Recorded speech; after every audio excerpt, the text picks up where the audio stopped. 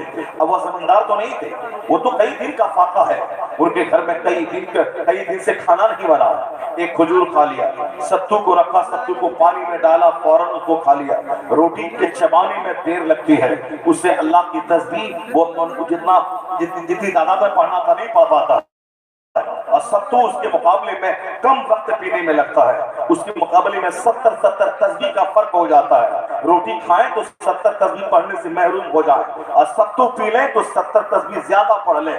یہ اللہ کے ولیوں کی سوچ ہوتی تھی، اسی ان کے گھر میں ستو تھا، ریڈی